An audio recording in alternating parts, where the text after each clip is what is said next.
Good morning and welcome to the WTU Second Union Leadership Institute. You are the new face of the new WTU.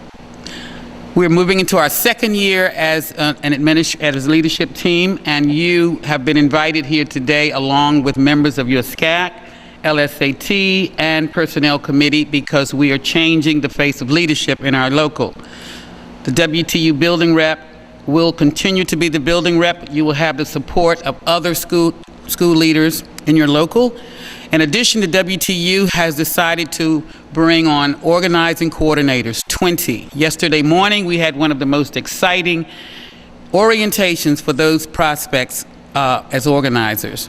And you'll get to meet those after we have finalized the list, interviewed those candidates, and of course, describe the work that they'll be doing along with you.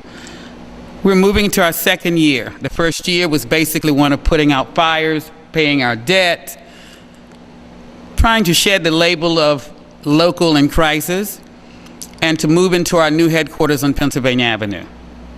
We've successfully paid off our construction loan to the tune of $300,000 2 months ago. So I want you to give yourselves a round of applause as new owners of a new headquarters.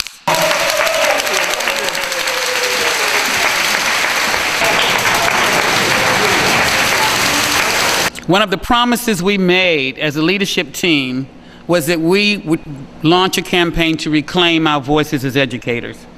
The first year was a challenging year, putting out fires, basically maintaining the status quo and representing our members, fighting issues such as the unfair teacher evaluation process, and basically building a plane while we were still flying it. We've successfully completed a year of removing a lot of those obstacles from the table. Our second year is the year of doing the work for which we were intended to do. This is a year of organizing for power. We began by recruiting candidates as organizing coordinators. 20 candidates met here yesterday morning to begin the process of learning what the role and responsibilities of organizing coordinators would do, and how we would be able to use their work to leverage power. There was a sign outside when I came in this morning that Trinity uses their logos, which is find your strength. The WTU is in the process of finding its power. And when I say the WTU, folks, I'm not talking about Candy Peterson or Liz Davis. We're talking about you, because you are the ultimate authority in this local, the membership. This year is about passing the torch to new leaders, prospective leaders, and leaders in the schools who wish to become organizers for not only organizing ourselves internally, but externally as well. Because one of the things we've discovered is that parents and the community are our best allies. And up until now, we have never leveraged the power of mobilizing our parents to lockstep with us on issues around education and school reform. Finding our voice, being at the table and not on the menu, is definitely one of our objectives for this year. Teachers we have 2 new field representatives who are working diligently along with our Vice President, Candy Peterson, who processed over 200 cases on impact and other issues that teachers have been confronted with over the past 2 months.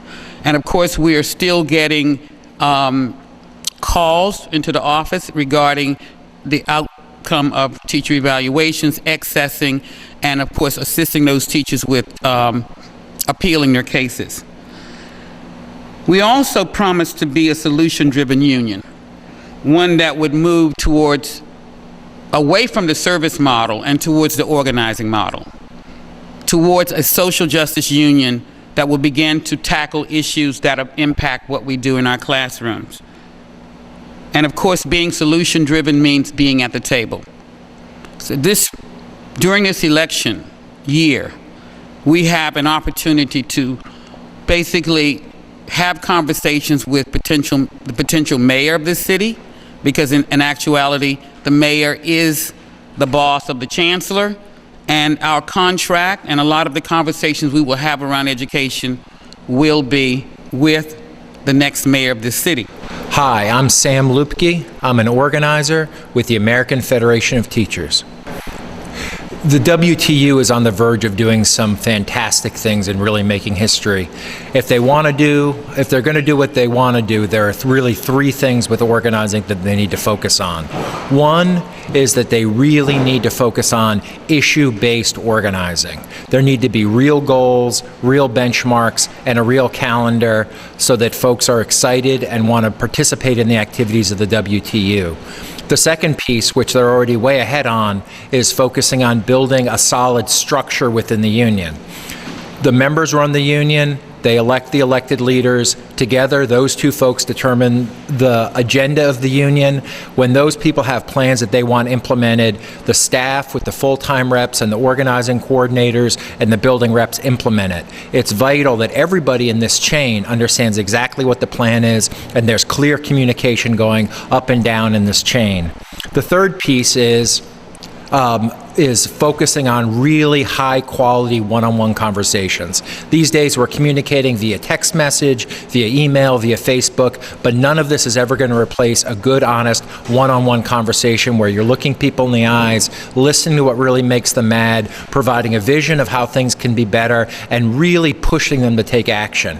If we care about our fellow members as much as we care about people in our own family, we're going to go the extra step to make sure that they understand the absolute vital importance of taking action in a positive way to support the union. The days of us being able to collect dues and then do things for people are over. We've got to build a proactive, positive, organizing union, not just to protect what we have, but implement the positive vision of the elected leaders and the members of the WTU. The WTU is one of the biggest unions in the AFT, but it even has power out of proportion to its size because it's here in the Capitol. Every elected leader in the United States lives a certain percentage of the year within 10 miles of the headquarters of the WTU. When the WTU fights and wins, it's not just winning for itself, it's winning for every single teacher and support staff all across the country. Mary Collins. I am a field service specialist. A field service specialist is the person or persons that deals with interpretation of the contract language for the members out there in the schools. We also deal with filing grievances. We deal with organizing in the buildings. We deal with having meetings with our various teams in the buildings to do training and that sort of thing. So it's a variety of duties, and it's all centered around the support through the contract for our members. It's important to have a field representative because it's necessary to be a specialist in that area in terms of dealing with the language and an interpretation of that language with management, because oftentimes you do have to deal with management in terms of presenting situations. You have to file grievances, and the wording is very important. So you need to have a certain kind of specialized skill in that area in order to effectively do that for the members. My name is Charles Moore, and I'm a field representative with the Washington Teachers Union and have been for more than 40 years. Well, actually, it was quite simple. I was teaching at Tyler Elementary School. The building representative approached me and said, "Here's the application." And I taught for approximately 2 years.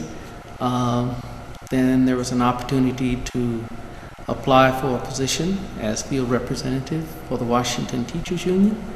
I did so, and actually, to my surprise, I was called by then President William Simons to let me know that I was successful in getting the position. Well, the first office was a squeaky old building located at 16th Street and P Streets Northwest. And that building was not appointed at all. I mean, there were no amenities in that building.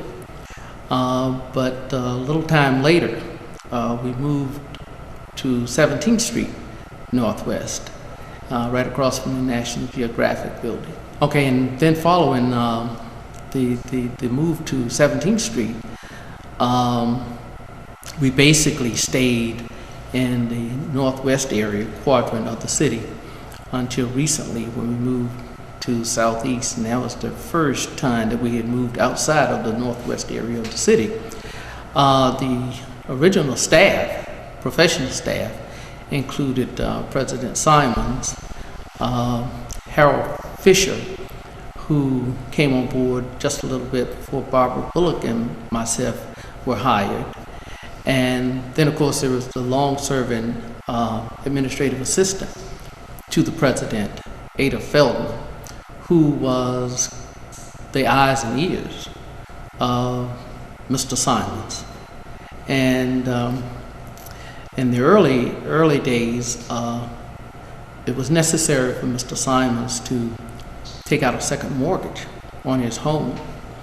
And shortly after that, or a few years later, he was successful in paying off that mortgage.